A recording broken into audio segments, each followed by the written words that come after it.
Next, from the Illinois Association of School Administrators Conference in Springfield, we hear a panel discussion on the crisis in funding state pensions and the proposal to shift the cost of teachers' pensions to local school districts.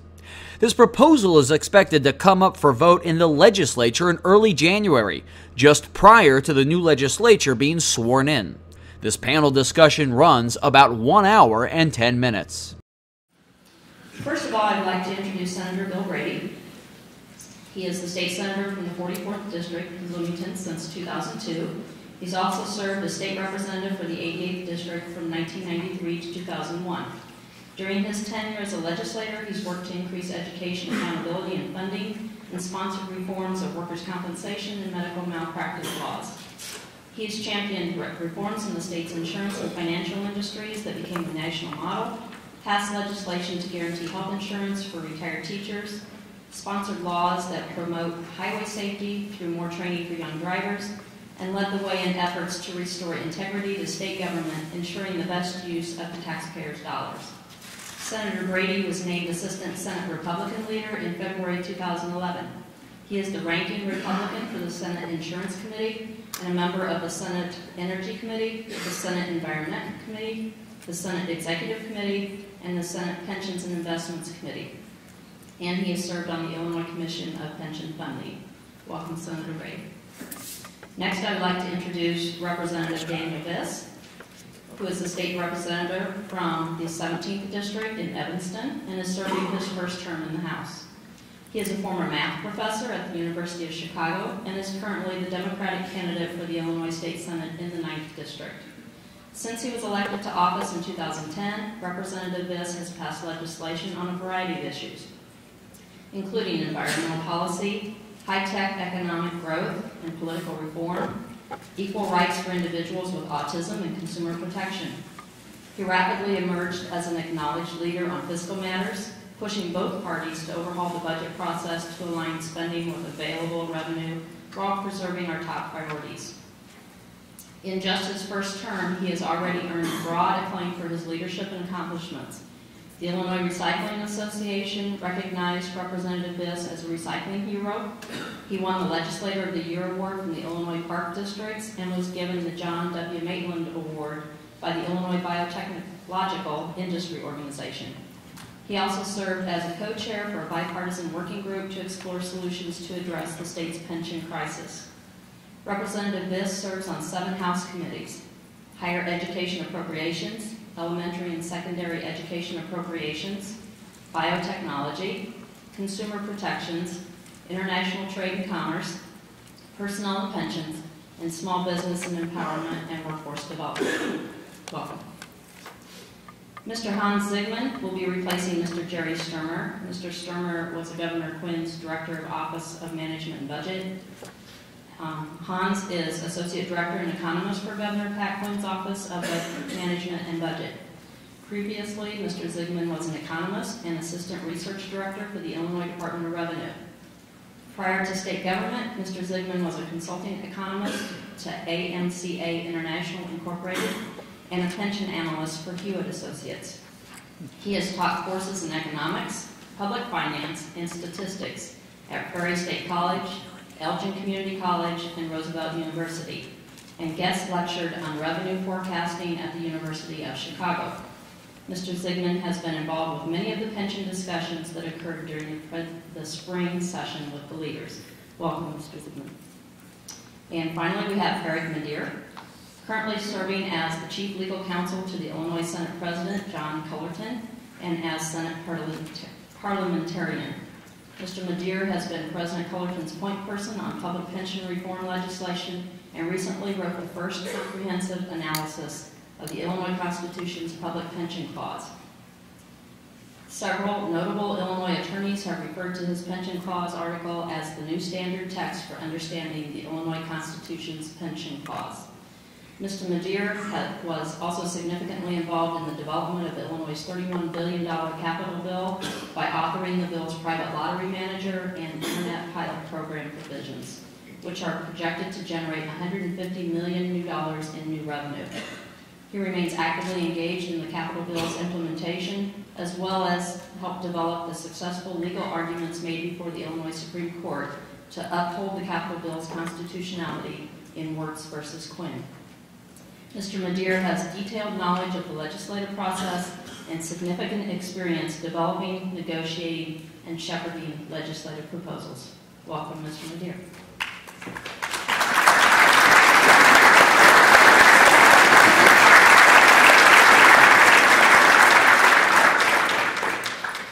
The focus of today's discussion and comments is really based in the cost shift and what these gentlemen feel is in the forecast for the cost shift to public education in schools, and any other comments that they would like to make regarding the pension issue that we've got right now.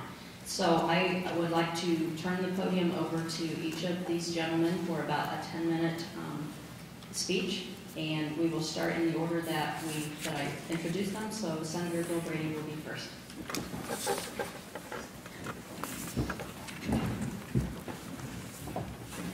Thank you, Diane, and thank you for the opportunity to be here with you today. As we understand that we're between you and your opportunity to go home, so we'll try to be brief and get to the point. First, a little perspective. In my tenure in the Illinois General Assembly, I served 8 years in the House, left for a bit, came back and served in the Senate. But in my third year, I happened to enter into the majority caucus in the House, in the Illinois House, and I was privileged and tasked with the opportunity to serve as chairman of the Pension Committee. That was the year that the federal government said we could no longer fund retired teachers' health insurance out of the pensions, which gave me an introduction and an interest into pensions. My background has nothing to do with pensions. I'm a real estate developer, home builder, or well, rather formerly a real estate developer and home builder, but continue to have interest in real estate marketing and other business interests throughout Central Illinois. So pensions were rather new to me, but it was something I wasn't going to escape, as every retired teacher and soon-to-be retired teacher was concerned that they wouldn't have any benefit. Unfortunately, we didn't have a lot of cooperation from the current administration, as one of the associations involved had not endorsed the current governor, and we had to really start from ground zero. But that opportunity to develop a plan, the first TRIP plan, to stabilize to some extent the retired teachers' health insurance, got me more interested in pensions, and it helped lead to the legislation we crafted in '95, which was a presumptive way in which we were going to solve the crisis in funding. But unfortunately, that plan didn't work for various reasons. One reason being the state's economic challenges, two being the lack of governors to live up to the plan, which brought us to a critical stage. And probably the third reason is that we didn't reform Tier 2 quick enough to provide the savings we needed to fully protect Tier 1. Many of us thought if we would have reformed Tier 2 more quickly, we could have preserved Tier 1 if we had met the obligations to fund it without having to go through what we're going through today. But the fact of the matter is, we're in a very precarious position. Dollars that we have to put into the pension fund to meet Tier 1 obligations are dollars that can't go into the classroom, and the mix just isn't working. I've served in various commissions on pension reform, most recently one with two of these gentlemen, where we literally met for 2 hours every day in the last session to try to come up with some resolve. The reason I suppose that Eric Madeir got the greatest, or the only round of applause, is that he happens to believe the Constitution protects all people entitled to Tier 1 pensions from change. But having said that, tongue-in-cheek, that is really the basis in which our reform group began its discussions. A belief that in order to provide real meaningful reforms that would meet the constitutional test, there would have to be an offer and acceptance. In other words, we would have to give in exchange for something, and everyone would have to elect to take that change on their own free will. Having said that, that limited very much what we could do. In fact, because we realized that if we ever took too much away in exchange for what was given, people wouldn't elect to take the arrangement or the reforms, and savings wouldn't be realized. In that discussion, we examined about every way we could with a limited time, and you'd think a whole session would not be a limited time, but frankly, there are so many questions, hard to cut through the issues. We resolved ourselves to believe that if we continue to give people health insurance and exchange for an alternative COLA, and everyone elected to take that, we could save over $100 billion in 30 years and have a fully funded system. That really is what the working group came up with in terms of reforms, only to later, and I'm not going to say completely later, it was mentioned early, the position I took was that that's a deal killer, and that is that the liability would be shifted to, I think, a great extent, to local school districts, i.e. property taxpayers, colleges and universities, i.e. tuition, and that was unacceptable. Frankly, my position is prospectively, we ought to look at holding school districts and universities and colleges responsible for the future cost of pay raises as they affect pension, but not the past liabilities created by the General Assembly and the governors. That's where the stumbling block came. A very big disagreement. I could not advise my caucus to support that kind of cost shift, and we withdrew our support from a proposal that had that. I will say that by and large we came to consensus on the reforms given the scope of the context of offer and acceptance, and sit with a great opportunity to be able to reduce the cost, I think preserve to a great extent pension benefits of those who've earned them, and move forward. The last thing that we dealt with, that needs to be dealt with, as we've learned, is something I've worked with Representative Biss on, and that is re-examining Tier 2, and I'll let him expand a little bit more, so that it helps attract people to the university, colleges, and schools, is a fairer system, and it would probably involve, and I think we were all very open to a cash balance type of arrangement in that regard. From my perspective, I can't advise anybody, particularly members of the House and Senate Republican caucuses, to support anything that would shift past liabilities on school districts. And it would just, I think, shift a horrific bond rating problem that the state has over to those school districts and colleges and not really solve the problem. So that's my perspective on this, and I look forward to your questions. Thank you.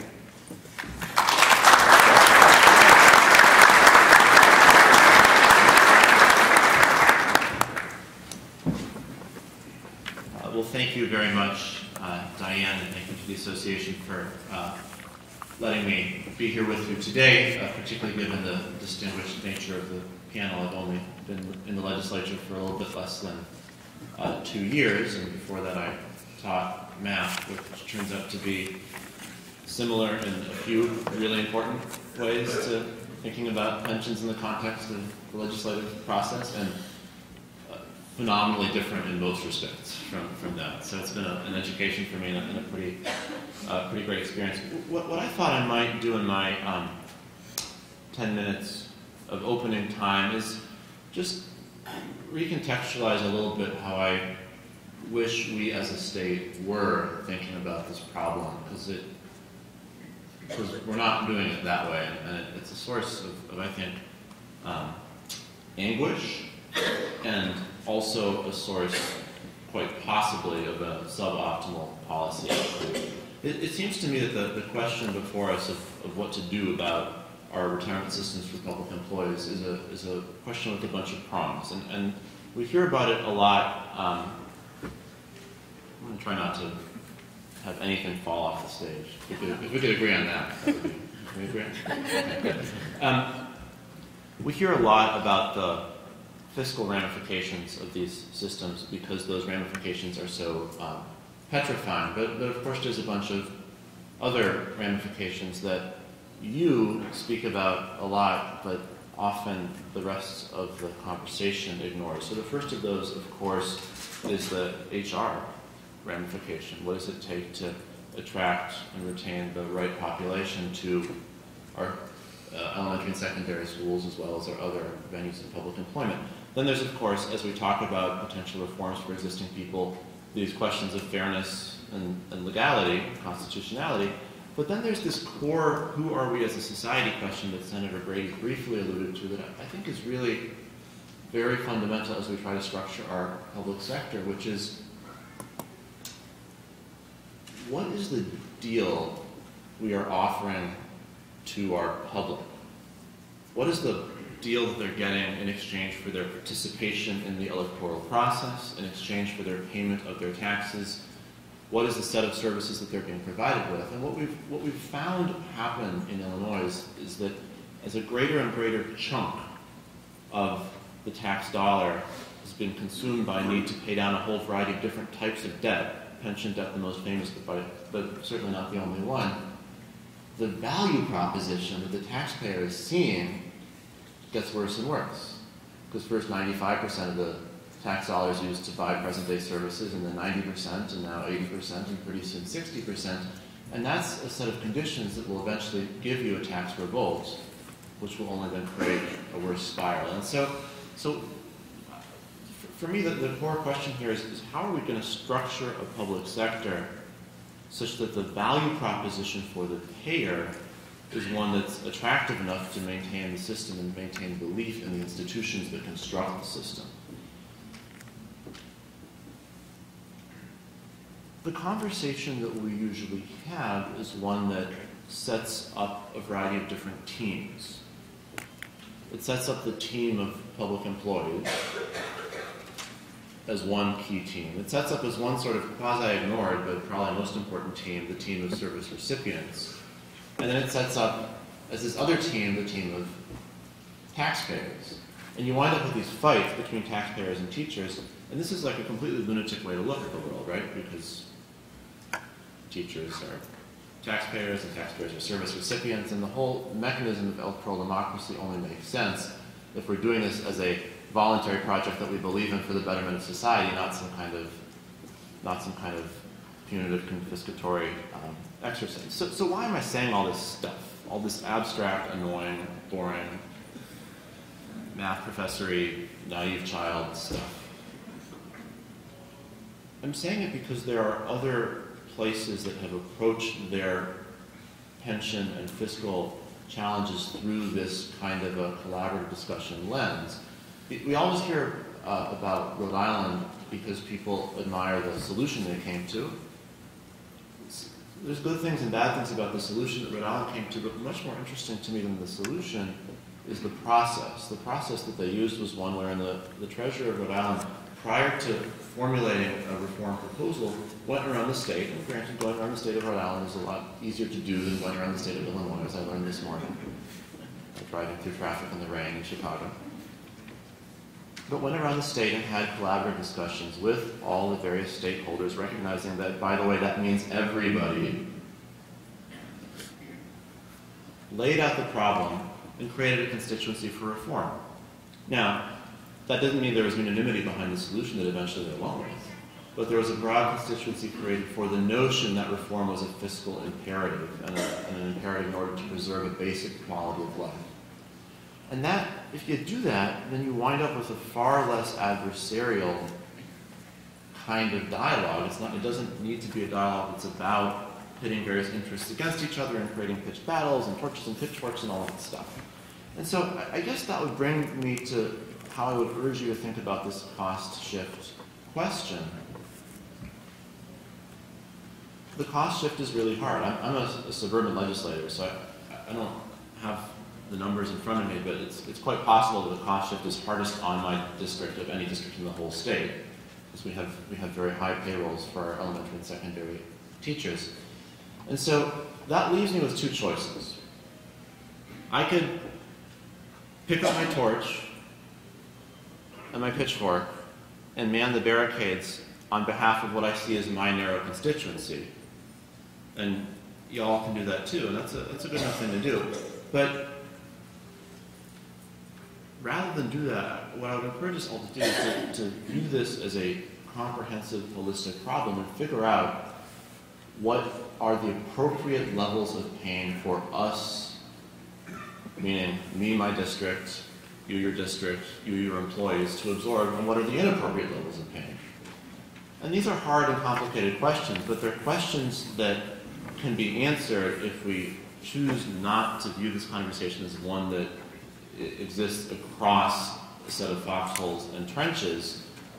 I think if we keep on viewing it as taking place across those foxholes and trenches, we're going to find ourselves with a lot of extremely unhappy people with the outcome. And the nature of that unhappiness, I fear, will result in a real flight from public service. And if that happens, then everybody loses, even the people who allegedly won the fight in the trench. And so I just hope as we move forward in this process, we can try to maintain that spirit of collaboration. And, well, that was a lie. We can't maintain non-existent spirit of collaboration, but perhaps we can use this session as an opportunity to create one. Thank you.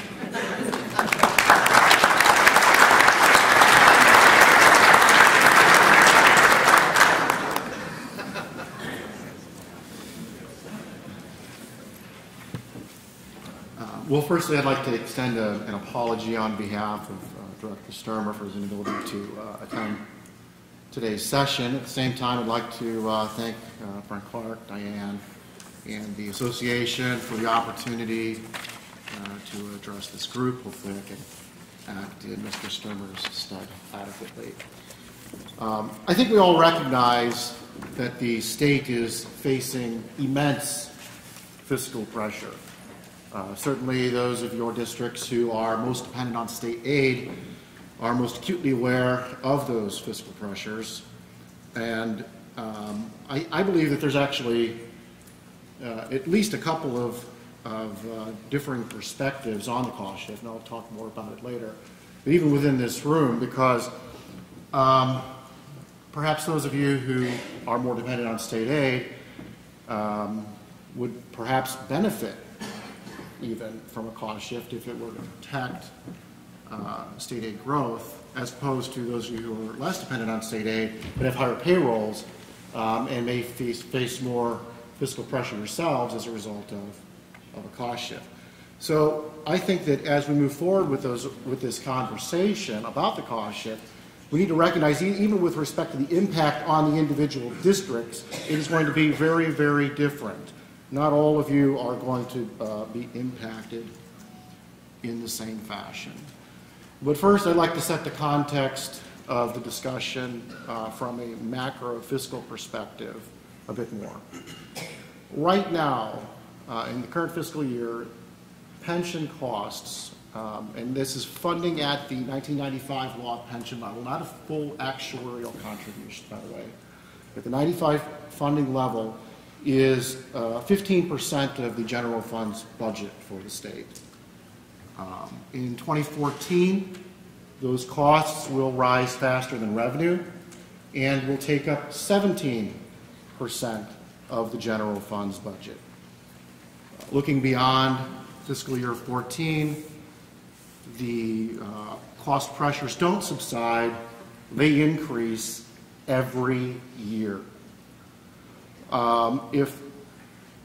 When I look forward in the budget, there's a couple of ways to do it. You can build in known cycles, known policies, and say, well, there's going to be a tax cliff here when the tax increase goes away, another one out in 2024, and then there's going to be business cycles, and we can build in recessions and try and account for all these things year by year. When I discuss it, it's a lot easier to talk about things on average. And if on average I look at the budget for the state between now and 2030, under current law, revenues will only grow on average 1% per year to the general fund. If by some miracle the General Assembly was to convene and say, you know what, we're not going to allow the tax increases to expire, we're going to allow them to extend into perpetuity. Fine. There are some that would argue that that will fix our problem, that then all of a sudden we can fund all of the state's needs, including the pensions, and there will be no issues as long as we extend the tax increase. Under those circumstances, on average, state receipts will grow at about 2.3% per year between now and 2030. More than double the rate as if they let them expire because you don't have the cliff. The trouble is that between now and 2030, under the current projections, the pension costs are expected to grow at 4.2% per year. So we're not going to be able to keep pace with the increasing cost pressure from the pensions under any of these circumstances. So what we need to be able to think about is a comprehensive fiscal reform for the state. Part of that is pension reform. It's a piece of the solution. Now, if one is going to accept the notion that we can get our way out of this fiscal problem by simply just letting the tax increase stick around, they have to accept that revenues are going to grow at 4% per year. There's a big problem with that idea. And that problem is that our tax base as a percentage of the economy is shrinking. And it's shrinking because there are an increasing number of things that don't get taxed. As the economy moves from being one that is a manufacturing-based economy where we consume tangible personal property to something that is more service-based, a greater and greater percentage of the tax base escapes taxability under Illinois law. And so that is why our tax base doesn't grow as fast as the economy. You might be thinking, gosh, 2.3% growth, isn't the Illinois economy going to grow faster than that between now and 2030? Yes, it will. There's no question the economy is going to grow faster than that. The problem is that our tax base won't grow fast enough, or our tax base will erode, and therefore the tax growth associated with the economic growth is slow. So that means that we're going to have to accept that if we do nothing about pensions, and we do nothing about taxes, and we do nothing about other spending, that we're going to start seeing a crowding out of our ability to fund education. So it is the position of our administration that we must act to contain the growth in pension costs. And we have 5 overarching principles that we see as somewhat essential to that process. And you'll notice I'm not saying these are the 5 things that we think that we are going to have to do. We are open to discussions. We have been open to discussion on these various points throughout the process. Of course, we sat down with Senator Brady. We sat down with Representative Nekritz and others in the pension work group. Throughout this process, we sat down with interested parties from the outside, and we tried to come up with a consensus on these issues. But you know, as we sit here today, there is no consensus way to approach it. And we're going to continue to talk with all of the interested parties and come up with a solution. But the first thing that we believe is important is that we close the amortization period on the unfunded liability and pay it off over a 30-year schedule, which is what would be suggested under the old Government Accounting Standards Board scheme. We think that that's a good idea. Secondly, we think that compensation decisions and the responsibility to pay for those compensation decisions ought to be linked. Now, this is where the cost shift comes into play. Now, it's understood that there are actually multiple partners that have something at stake here. The state owns the formula, right? It's the General Assembly that sets what the pension formula is, not the districts, not the contract negotiation, but the contract negotiations between the districts and the unions, that determines wage levels and increases year on year. And most notably in recent days, we've been talking a lot about those career and salary boosts. Now, in our view, the item which most acutely affects the value of the pension is, in fact, the wages that are being paid to the individual, because it's something that is negotiated on a regular basis, whereas the formula which is set in statute is much more difficult to change and changes much more rarely. In fact, it hasn't been since 2002, I believe, since there have been any enhancements to the pension system statutorily. So that's the second item. The third item, pension costs should be contained to be a proportional share of resources. So we don't want pension costs to grow faster than the tax revenues grow. Fourthly, any reforms must be constitutional. We have accepted the offer and acceptance framework that I'm sure that Mr. Mudir will address more thoroughly than I am capable of. And lastly, the reform of the Tier 2 pensions. And we have we firmly believe that must be within the defined benefit structure. We like the cash balance plan approach because it retains a defined benefit framework, which means that it doesn't pass on investment risk fully to the individuals, because individuals have a finite time horizon with which they're going to live, whereas government entities are perpetual in their nature and are much more capable and able to take on those costs. I have many, many statistics I could cite you about how we got here, but I will say that the bottom line is that the unfunded liability is entirely to do with the state's inability to fund pensions in the past. I am out of time, and I don't want to eat up any of your question and answer portions. So if you want to know more about that, I will address it at such time. Thank you. Thank you.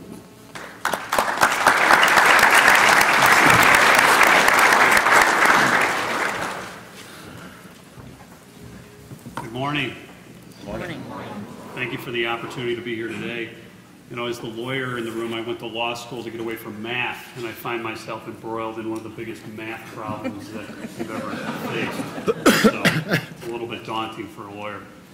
I'd like to talk about really three things. What's the causes of our pension underfunding? What does the pension clause protect? And about the pension reform proposal, the bipartisan reform proposal that was developed through the working group. And with that, the cost shift briefly, and we also have this nagging thing out there, this constitutional amendment, House Joint Resolution, Constitutional Amendment 49. Just give you a little bit about that. So, contrary to news reports, pension benefit increases and employee salary increases are not the main reasons why we are underfunding. And we cannot also,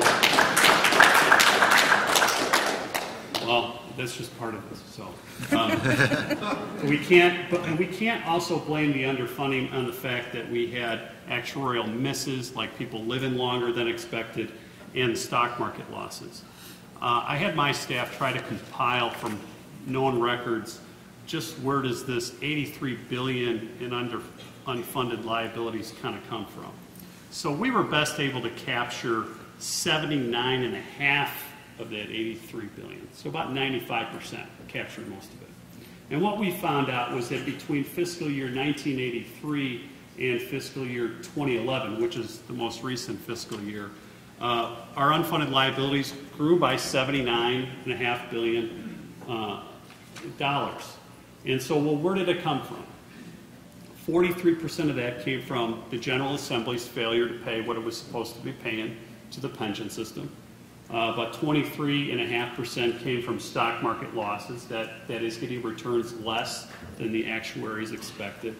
10% from benefit increases, 4.5% from actuarial misses, and about 2.3% from higher than expected salary increases.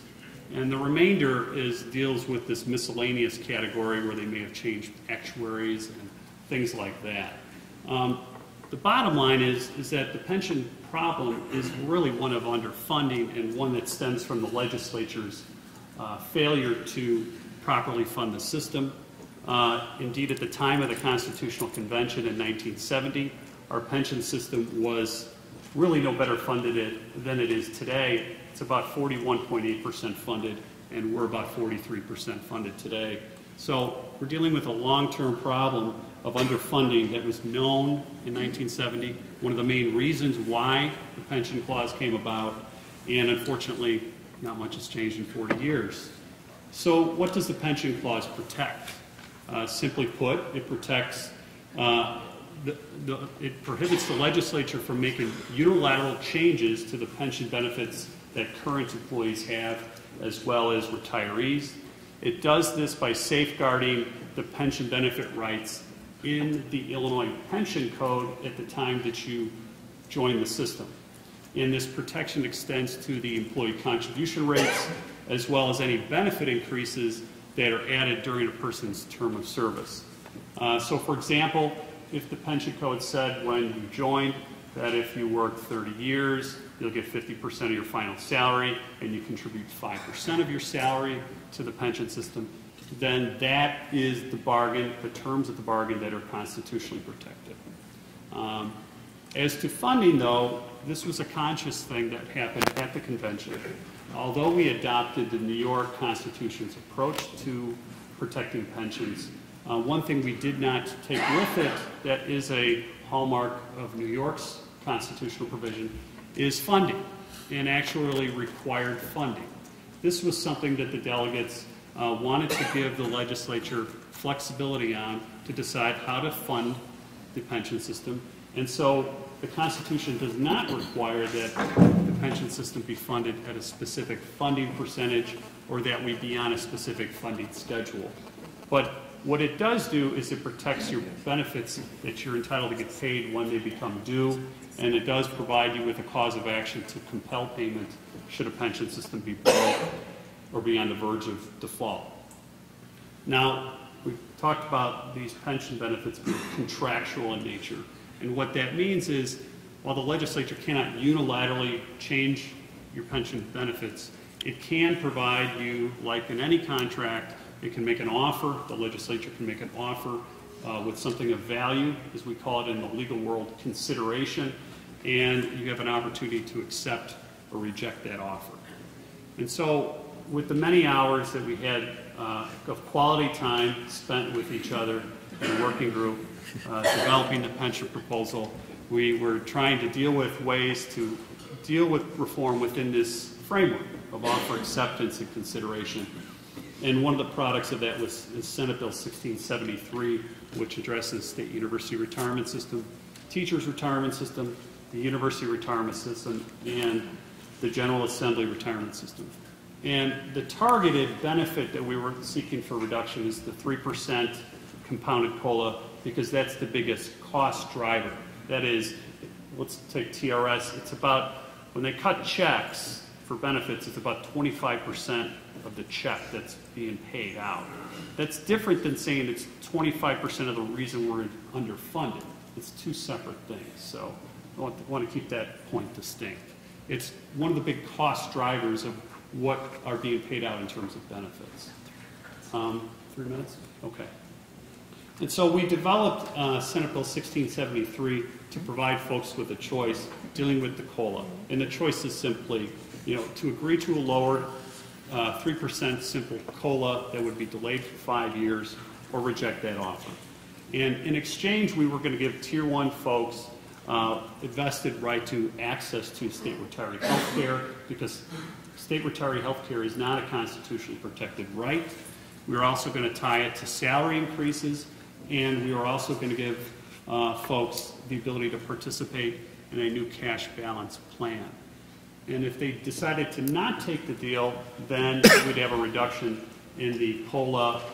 They would not have a reduction in the COLA, but any future salary increases would come with a string attached. That is, if you accepted it, it would go in your pocket today, but it would not count towards your pension down the road if you accepted it.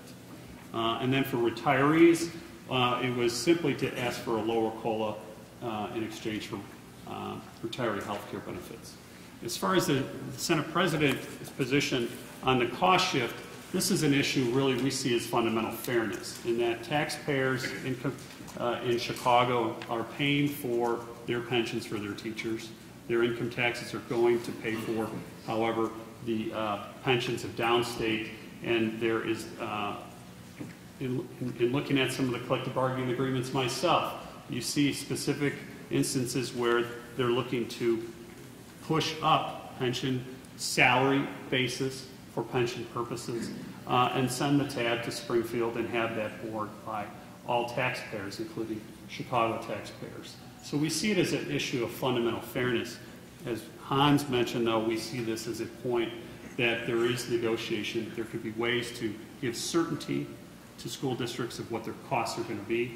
We have no desire to shift past liabilities, the $83 billion in unfunded liabilities, to school districts. We're simply looking at the future cost going forward, and if there needs to be measures put in place to deal with this, the school districts that are in financial distress, we're open to that. If there's a need to have a certainty as a specific number you have to come up with. But we would like to see this as something that, and this is against somewhat of our interest, you know. TRS assumes that there is a 7% salary increase, a 6.5% salary increase every year for teachers. We know folks don't get that. And we should see some of the savings come at the bargaining table, where salary increases may not be as generous, as a way to achieve this cost shift to be paid for at the local level. I look forward to your questions. Thank you for your time.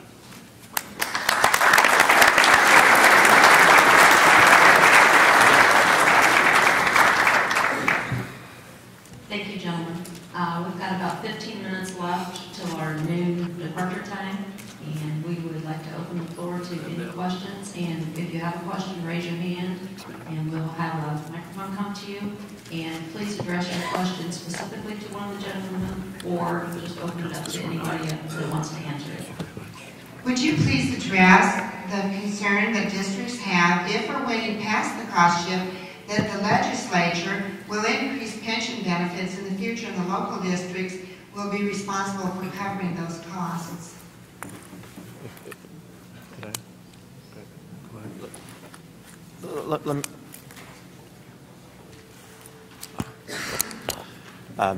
So thank you for this is a hugely important question, and there's two ways to answer it. The first thing to say is, look, there's no ironclad safeguard of any type.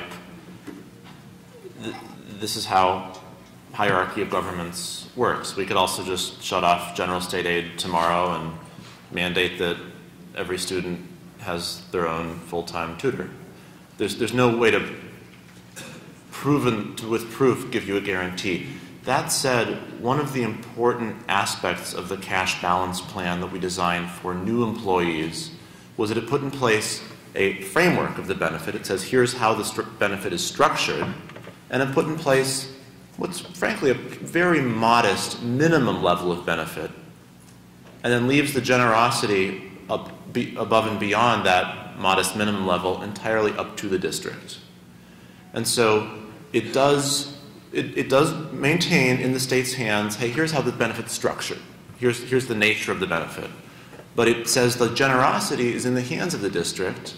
And once we've set that precedent, I think it would be much harder for the state to start doing mandatory enhancements. And certainly that was our intention in writing it in that way. In addition to, is this working? Very good, yes. In addition, the way that the cost shift has been designed is it would be implemented over the course of about a decade, which means that over the course of that shift, both the state and the districts would share in the normal costs. So at no point in that shift period would the state sort of be entirely off the hook. At the same time, a greater percentage of your population would be Tier 2 participants, which would be receiving a benefit under the system described by Representative Biss. Of course, you know, to the extent that we can negotiate something that would, you know, be agreeable to everyone, to where there are, you know, shared incentives, you know, obviously the administration's open to that, but under the current system that's been proposed, we think that the time frame is adequate to where all those incentives get aligned properly. Your question is, I think, a very pointed one, and it's certainly one of the reasons we don't believe that the issue of reforms and potentially saving $100 billion over 30 years and fully funding the system should be confused with this shift. Just recently, TRS made some changes in its actuarial assumptions, investment rate of return as well as mortality. Those changes affect the unfunded liabilities and the cost of nature. And where Eric Madeir says we don't want school districts to absorb any of the cost, the way we believe the legislation's drafted, part of that additional $500 million for next year's contribution would be shifted off to the local school districts because of that. So between not solidifying what the legislature's role is in benefits prospectively, I think what Representative Biss indicates about a Tier 2 cash balance makes sense when it comes to the Tier 2, but we still have the risk of the legislature, which we've known has been a problem, of increasing and enhancing benefits for Tier 1, and that burden then would be shifted. So very much to your point, part of the reason we're opposed to this cost shift language, or I'm recommending people be opposed to it, I don't want to speak for everybody, is that let's first solve the reform issues, save the $100 billion potentially, and then have another debate on how we hold school districts accountable for prospective pay raises and the effect they have on pensions. Thank you for your question. One of the things that we're looking at and discussing is to have some certainty, and I think what Senator Brady's talking about is there is concern over certainty, that you're not commingling what's the state's legacy and putting that on the back of the school districts, and that's a legitimate concern. So one of the discussions that we've had is to have a 0.5% of payroll shift per year. And you would all know what a 0.5% of payroll is based on your school districts. It's going to be more or less for some school districts. But we're interested in this is from the Senate Democratic Caucus side, is we've also mentioned that if we have to put a specific number to what that is right now, and as to what we understand that number to be right now, we're willing to put that specific number for every school district. I'll tell you, it's going to be the longest bill in the world that you've ever seen. It'll be a bill that's probably 1,000 pages long. But if we have to give that type of certainty to school districts that says, this is your number until it's phased in, we'll do so. And if the real number turns out to be different, and that the legislature down the road decides to change some assumptions that makes the liabilities go up, that's on the state. But you know what you're dealing with, and you have certainty for the number that you have to come up with. So. Thank you. Do we have any other questions? Question for Mr. Madeir. Yes. Do you have an opinion on whether the passage of the constitutional amendment will affect current pension benefits? I can't address the merits of how people should decide to vote for or against the House Joint Resolution Constitutional Amendment 49, but I can tell you this, is that the constitutional amendment specifically is procedural. So if the legislature wanted to pass a bill that increased your current 3% compounded COLA to 4%, that bill would need a 3/5 vote to pass in each chamber, rather than just a simple majority vote. It's simply procedural.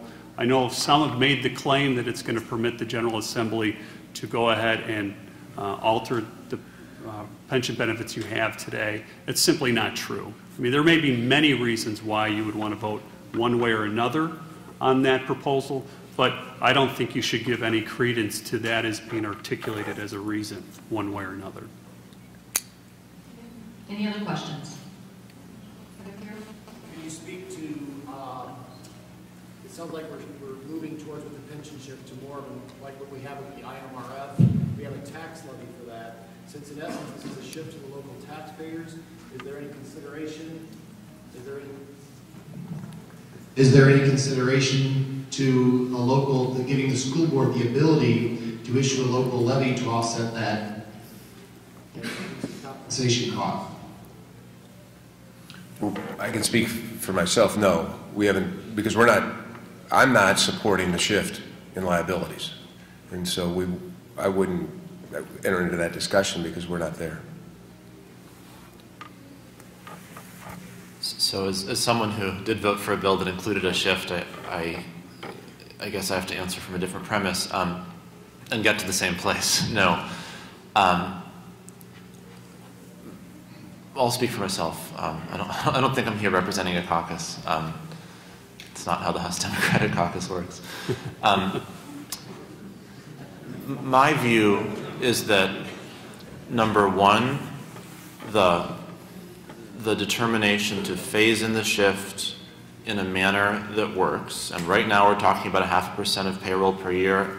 If that is too fast, or if that could be more manageable if it were given certainty in a different manner, via a cap, via a slowdown, via only starting with new employees, whatever it is. But the goal of slowing down the shift to a manageable spot would be to avoid the necessity of a levy. No doubt, regardless of the rate, you are certainly placing an additional burden. I understand that, but the argument additionally is that by virtue of aligning all the responsibilities in one set of hands, you will effectuate a level of cost control that will enable the absorption of a lot of those costs over time. That takes time, which is why we want the shift to be slow. In my estimation, you've already shifted a whole lot of cost to us by prorating state aid. In my district, that's half of my deficit. $500,000 is not coming in. That's a heck of a lot more than any cost shift would cost me. What are you going to do if you do a cost shift to guarantee that you at least make sure that we get the money that's owed us under the present statute and legislation? I know several of you could not hear that question, but generally his question was that right now the proration of state funding not coming into the districts, the funding that's not coming in, what are they going to do if the cost shift comes to us to try to preserve some of that state funding that has been cut? So I guess the answer I would give is everything sucks. And you see it in the legislative campaigns. You see it in the legislative campaigns across the state, where people who have the luxury of not being incumbents are running to repeal the tax increase, pay our bills on time, not do pension reform, and roll back all the cuts. We're in a terrible spot, and I say this as someone who arrived in the middle of it and has never known anything other than that. And I serve on 2 appropriation committees and sat in rooms haggling about whether we were going to prorate general state aid at 88% or 92%, and what would that mean for mandated categoricals, and it's horrible. And it hurts poor kids more than it hurts kids. Well, cutting general state aid, and he made a really important point. Cutting general state aid disproportionately harms poor districts. First of all, districts with low EAV, and second of all, districts with a high number of students in poverty. The cost shift, quite frankly, harms richer districts more. And so that's, as somebody who represents primarily richer districts, exclusively flat and alternative grant districts, it's a tough bullet for me to take, but I think for the greater good of the state, it's necessary to understand that. Excuse me. To continue to respond to your question, I think that this is exactly why it's important to consider pension reform in general as part of a larger state financial reform package. And I think that, if we don't get benefit reforms, we can't do the cost shift, right? That's too expensive. We know that. Because your normal cost right now is more than it would be under the reform package. So we're not going to do normal cost shift without benefit reform. It's not going to happen. And secondly, you talked about general state aid being crowded out as it is right now under the current budget. That's because we have more spending than we have, more spending needs than we have revenue, and revenues are not growing as fast as our spending needs. So we're going to work to bring those into alignment. Pension reform is part of that. There's going to be other things that we need to do as well. I mean, we've worked hard on Medicaid reform and cost containment there. We've been aggressively containing costs on the Medicaid side, and those costs are growing at a greater clip than pensions. So there's a lot of different factors that are moving here, and the goal is to fix all of those things, but we can't do it with, it's not one bullet. It's not the one thing. And but here's you drive home exactly the point. Whether you agree with the cost shift or not, I think everyone would agree it's going to come out of the classroom. If school districts have to pay it, it's going to come out of the classroom. If the state has to pay it, it's going to be less money the state has to give schools. But in the meantime, Rome's burning, and we fail to implement the reforms that could save us $100 billion, which would allow us to better meet our obligations. And that's what's so absurd to me, that the lack of leadership to pass these reforms, which frankly, I mean, I think we're all aware. I don't think any governor has ever been treated as badly as this governor's been treated at the state fair by the unions because of the great deal of misinformation. If we would just pass these reforms, put them in place, I think most people would, that I've spoken to, once they realize we're not asking them to wait till 67, or we're not asking them to pay a 5% contribution, we're just asking them to take a modified COLA, they accept that, and we could move on. That's why this whole issue of the cost shift is so irritating in terms of moving our state forward. My main question concerns the unfunded liability part of this, which all of you are saying the state would assume. Based on what happened in 1995 and since then, what is there to guarantee us that this would not be another issue that would be revisited in 5 or 10 years, that we wanted to do it, but we just simply didn't raise taxes enough and didn't have the money to take care of it, and then we have this problem again? Good question. In our working group, and maybe let Hans address this, we negotiated with the unions and the non-union representatives at the table, and we had a much more solid framework for guaranteeing the funding than what is on the table now. Disappoints us, but I think Hans can speak to why the administration wanted to back off of that more solid funding, which we thought was an important part of the solution. Well, I think that, as far as the funding guarantee went, our concern was that we didn't want ambiguity with respect to how the bond houses and how the rating agencies would view our debt if it appeared that we were placing the pension payments on an equal footing with our debt service, with our hard debt service, the actual bonds that have been issued. And I know that may sound like a strange approach, especially given the fact that the single point of focus in recent days by the rating agencies has been, in fact, our underfunding of the pensions. But the bondholders themselves, they don't want any ambiguity with respect to whether or not they are going to be the first receivers of payment. And additionally, if we were to make that pledge, we might tie future administrations and future General Assembly's hands with respect to their ability to deal with future fiscal crises, and we didn't think that that was a very good long-term perspective to have. There is a component of it that is, and that component is that we're currently paying today for pension obligation bonds of a certain amount. I think it's about $1.5 billion. That's correct. For pension obligation bonds that were issued in 2003 and then in 2010 and 11. So that's a revenue stream that's currently being spent right now in the budget. In the Fortner plan, that the intriguing piece is that there would be a commitment by the state to continue to make that payment toward the pension system once those pension bonds are paid off. And that way, think of your credit card, you're paying it down quicker because you're throwing more money at it. That seems to be an interesting feature of that plan, because and if you had that perhaps as contractually binding on the state, it would show that the state is a piece of skin in the game that they could not walk away from in the future. Les? Senator Brady talked about all hard work has been done in relationship to trying to reach consensus. Representative Biss spoke of collaborative efforts. I think Mr. Zygmunt also spoke of consensus, as did Mr. Bernard. I have a question for Mr. Bernard. Madeir. And Madeir. I'm not running for Senate. And a request of Representative Biss. Why should I have any confidence that a consensus is going to be reached when Mike Madigan is going to make this decision? You're the parliamentarian. And then Representative Biss, could you please explain how the Democratic caucus does work?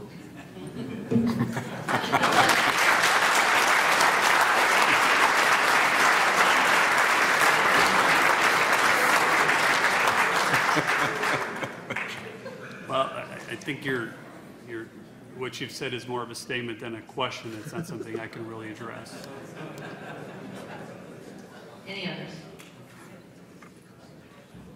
Just in terms of the fall veto session that's coming up, if you decide that you're looking at putting into play an adjustment in the COLA and/or choices with health insurance, things of that nature, what kind of an implementation date are you potentially looking at that? Are you looking at something immediately, or is there going to be a potential time for people to react, as in not putting something like that in play until July 1 of 2013? Let me give you my perspective on that. Traditionally, veto is the 6 days in which we convene before the first of the year. I've prefaced all my comments, are meant to certainly, these are my beliefs and what I would make as recommendations to people that I'm representing at the negotiating table. Even said that, these reforms are not issues that the Republican caucus will wholeheartly embrace. This is probably the most difficult vote anyone would ever take. It's a vote certainly we have to apologize for. To take away a promise that was made is something that we're only doing because it's the only way we can live up to the rest of the promise, frankly. Having said that, and maybe Mr. Madeir can speak to it as a parliamentarian, it will require more votes for passage prior to the first of the year than after the first of the year. So I would think the dangerous time, the same time in which I think they passed a tax increase, will come after the first of the year and before the new General Assembly is sworn in. I will say to you that we've had general agreement, just as I think we've come to agreement, we've compromised on the offer and acceptance, we've come to agreement the most we can save is about $100 billion by reforming the COLA and using health insurance as an offer and acceptance. I think we've also come to an agreement that with the systems that they probably need a year to be able to fully implement and educate. But if we do that, if we can pass this, we will send, I think, a very strong message to the bond houses, and more importantly, we will send a very strong message to the business community. I'm told that just recently, a very large investment was going to be made in the Midwest, billions of dollars. I'm told that Illinois crafted a plan to bring those jobs and that investment here that did better than any other state. But the business didn't choose Illinois because they didn't believe Illinois could live up to those promises. Wow, can you imagine that? But the fact of the matter is, until we reform this pension Ponzi scheme, businesses are not going to believe us. This has to be done, and quickly.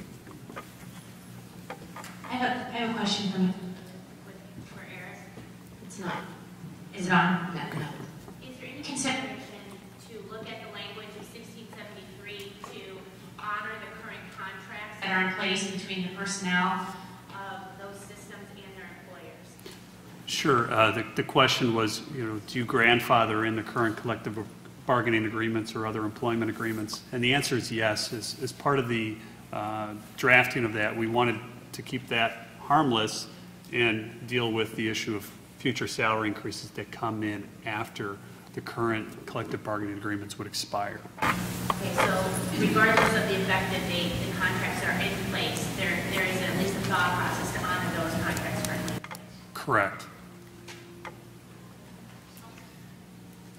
One more?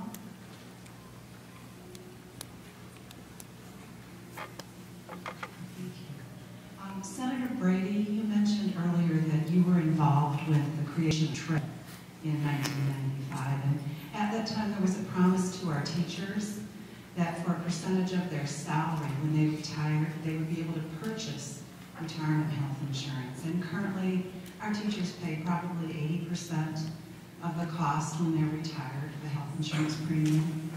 And I'm wondering, in this exchange offer acceptance that you've talked about, what happens to the contributions that our active employees have made in anticipation of a benefit that they're not going to receive?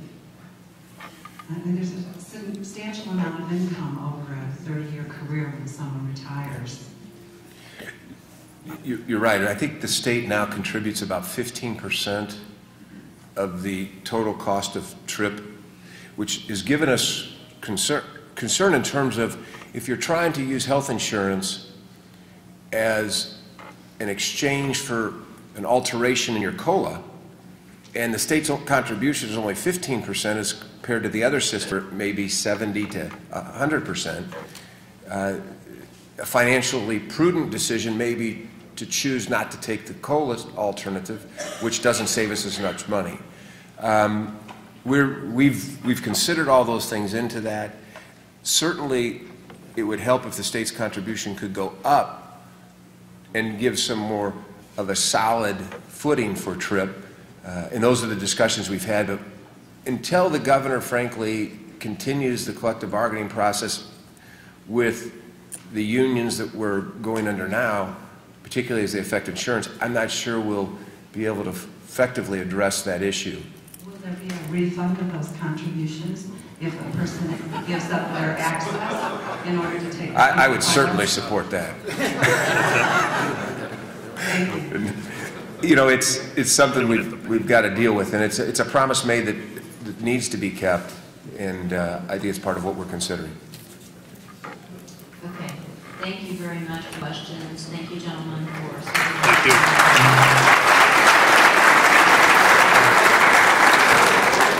We are adjourned. You're watching the Illinois Channel, an independent nonprofit corporation formed to provide gavel-to-gavel coverage of Illinois state government and other public affairs events taking place across Illinois.